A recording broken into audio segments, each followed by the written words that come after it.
เรียง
ไม่เจอ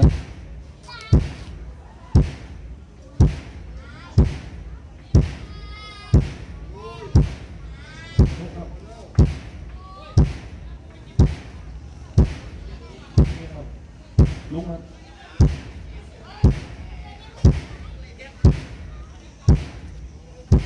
ลุกครับเอาพอดีครับพอดีครับแสดงครับ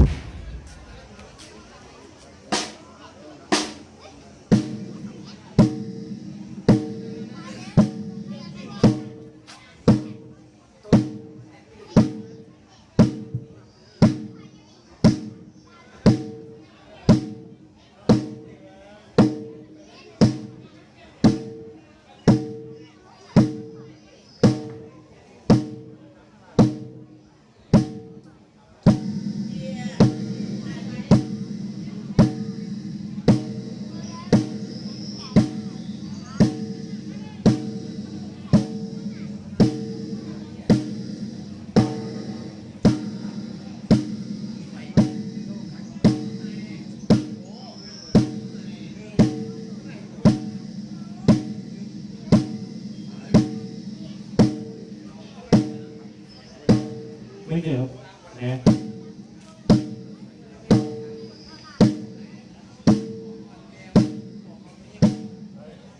โอเคครับเป็นไงตอนนี้ฟังเบสเลยโอเคอีกนิด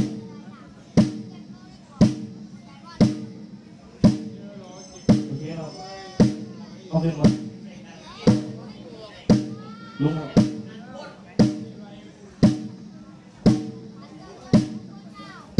ครับผมให้นะครับ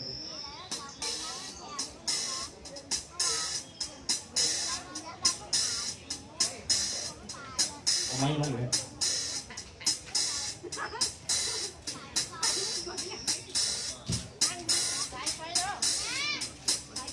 พี่ตัว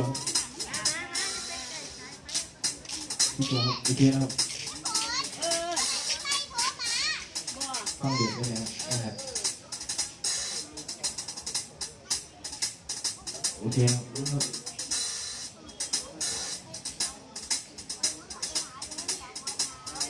เป็นไงนะครับจะดีว่า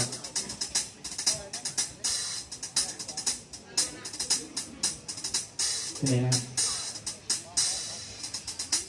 ท่องหนึ่งครับ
เค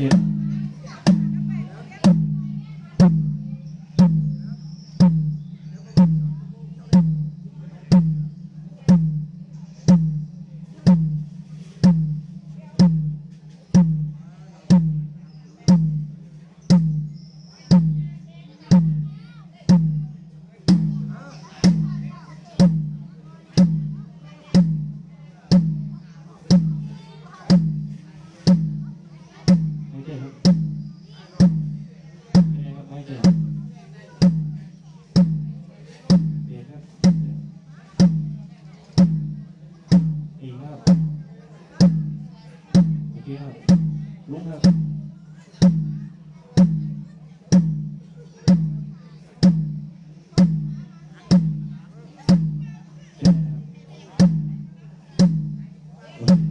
ขอสาม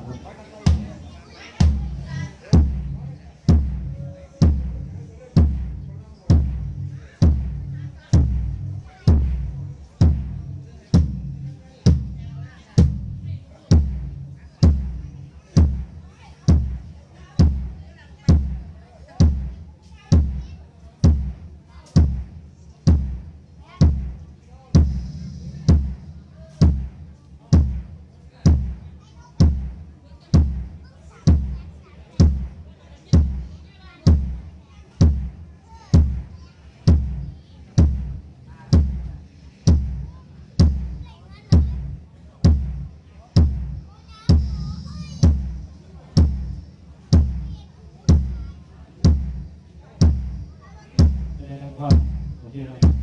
ครับขอโทษโอเคลุกครับ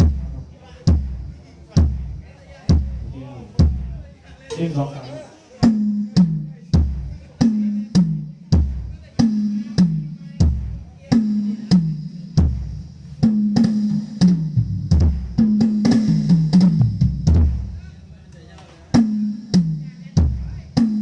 โอเคครับขอเดียว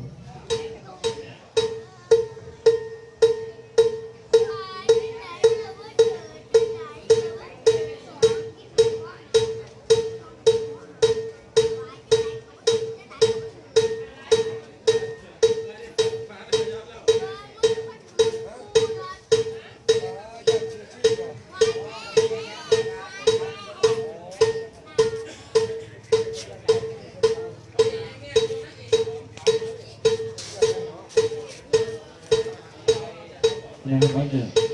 โอเคครับต้องเด็กครับ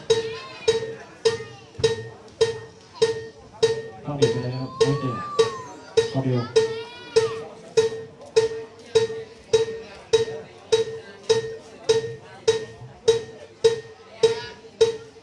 โอเคครับ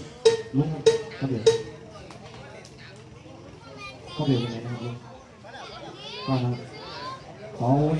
รวมเลย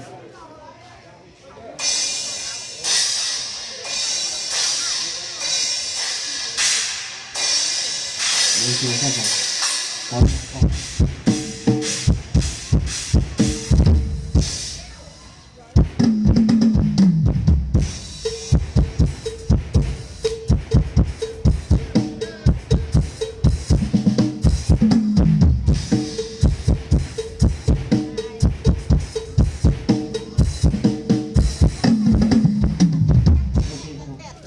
ขอเดียว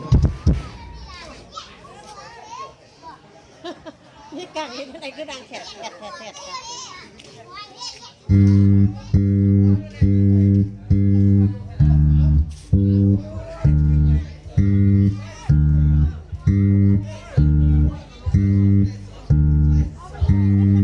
ที่ตัวออกเลยครับแค่ไหนนะครับเมนู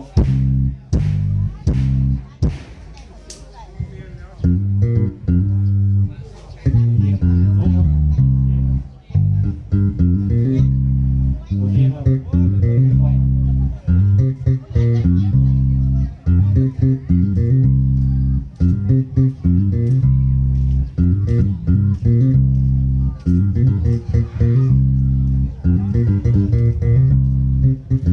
โอเคลงก่อนนะ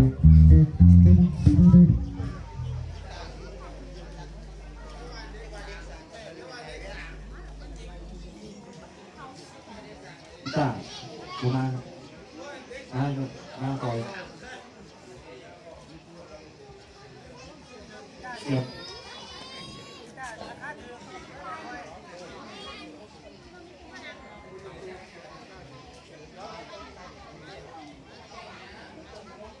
ต่อเป็นคนที่ถ่ายหรือเปล่า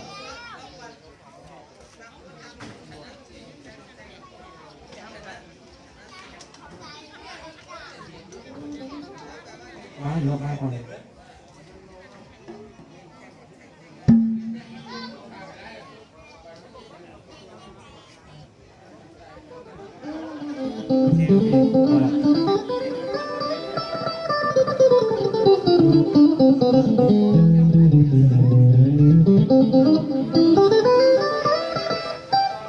ไม่เจอ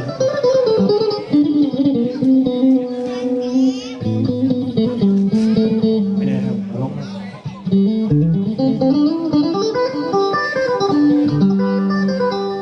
โอเคครับลุกครับลุกครับโอเคครับ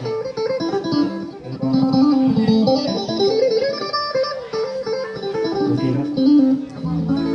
ขอคีย์บอร์ดครับ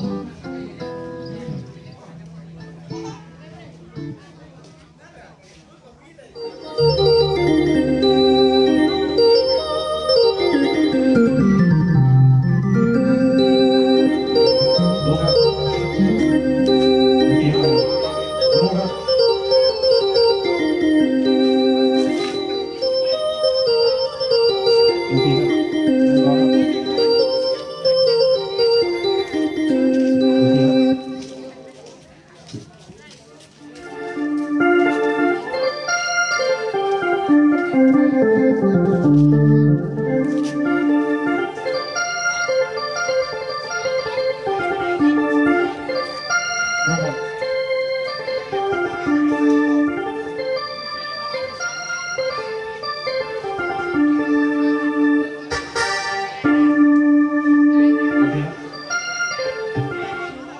ุกค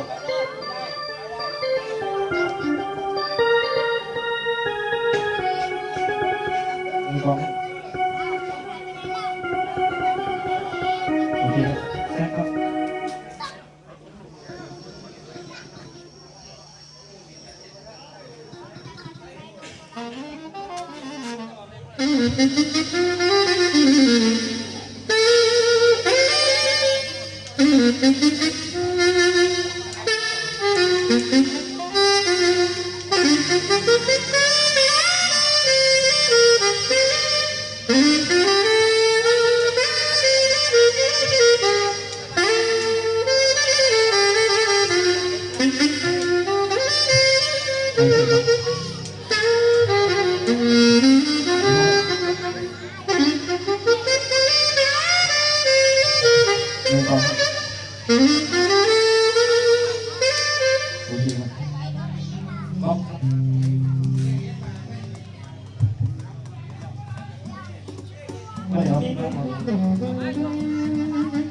เดียงบอก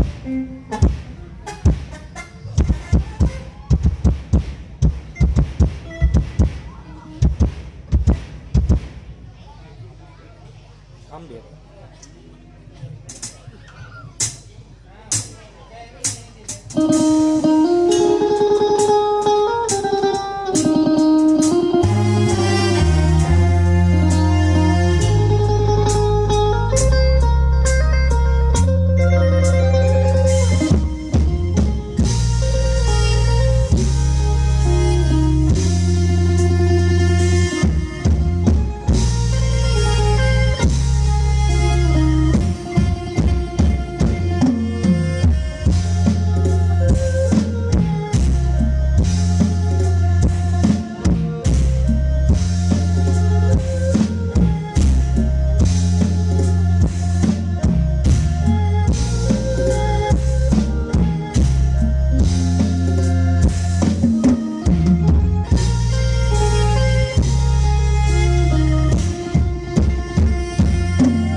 ญี่ปุ่น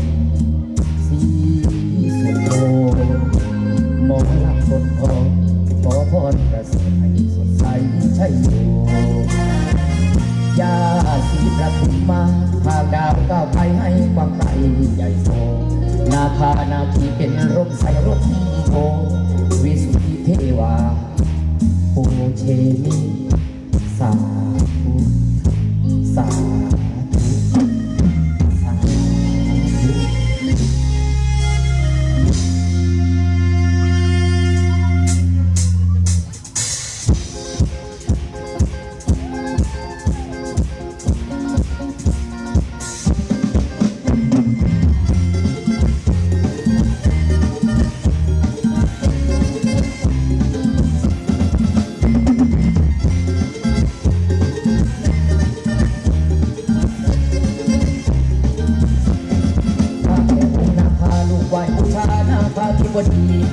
สีสุดโทที่สุดที่เทวาภูจะมีอย่าง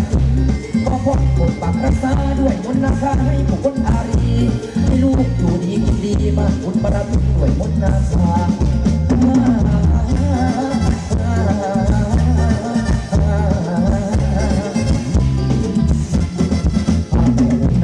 อยากทุกมาปราณีด้วยนะที่สุดที่เทวาภูจะมีปัญหาบูชานาคีภาษาคนให้ดังดาราให้สกาวสุภาทุกที่ว่ารามีบูชาหน้าพานาคีสีสุโธยาสีประทุมมา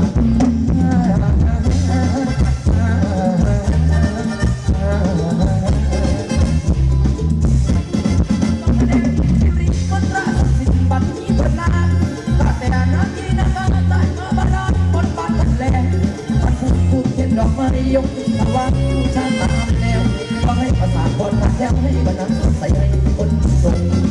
พระเจ้านาคาลูกไหวผู้ชาหน้าพาที่คนดีสีสุดทัววิสุทธิเทวาผู้จะมียามดีขอพรปกปักรักษาด้วยคุณนาคาให้คนอารีให้ลูกอยู่ดีกินดีมาคุณบารมีด้วยคนนาคา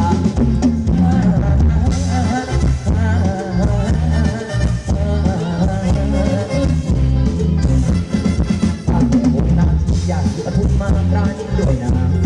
ที่สุดที่เทวาภูจะมีปัญหาบูชานาคีประสาทวันในดังดาราให้สกาวบนฟ้าทุกที่ว่าดาตีบูชานาคานาคีสีสุโธยาสีปทุมมา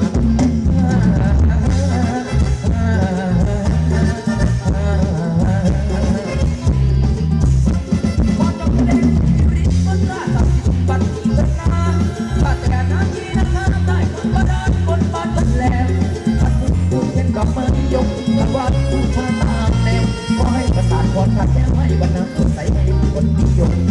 ตาบาจันคนพาหน้าคาที่คนดีสีสุดโทที่สุดที่เทวาภูเชนิตายาบาจันคนพาหน้าคาที่คนดีสีสุดโทที่สุดที่เทวาภูเชนิตายาบาจันคนพาหน้าคาที่คนดีสีสุดโทที่สุดที่เทวา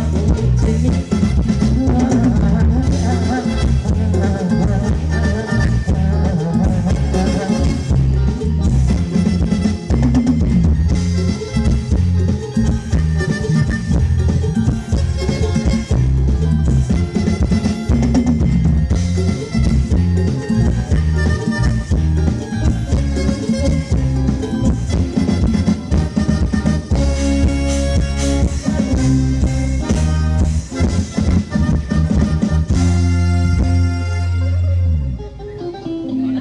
2 ทุ่มกับอีก22 นาทีครับ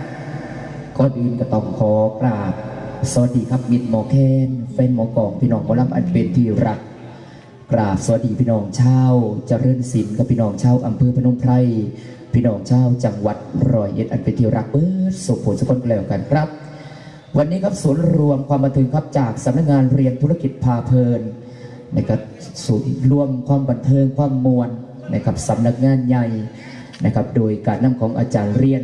นะครับได้นำผลงานการแสดงครับมาฝากตอนพี่น้องมาฝากตอนคุณพ่อเจ้าภาพคุณแม่เจ้าภาพพี่น้องชาวบ้านเจริญศิลป์นี่เป็นงานกราบลาอุปสมบทกับถือว่าทีมงานเรียนพาเพลินนะครับได้มาเป็นส่วนหนึ่งในการร่วมอนุโมทนาบุญกับคุณพ่อเจ้าภาพคุณแม่เจ้าภาพเดี๋ยวเวลาอีกประมาณครึ่งชั่วโมงโดยประมาณนะครับเช็คความพร้อมเสร็จเรียบร้อยนะครับสำหรับทีมงานอาจารย์นักดนตรีคืนจันทร์การดนตรีนะครับเดี๋ยวสักครู่นะครับเราก็จะได้เรียนเชิญผู้นำชุมชนคุณพ่อผู้ใหญ่นะครับหรือว่าจะเป็นตัวแทนของเจ้าภาพนะครับขึ้นมากล่าวเปิดการเปิดงานครับ3 ทุ่มตรงโดยประมาณครับที่ทีมงานเขาจะเปิดมานทำการแสดงกันนะครับสถานที่วันนี้จะขับแคบแน่นะครับแต่ว่าความสนุกเราเต็มทุกรูปแบบแน่นอนครับวันนี้ศิลปินหนุ่มหล่อ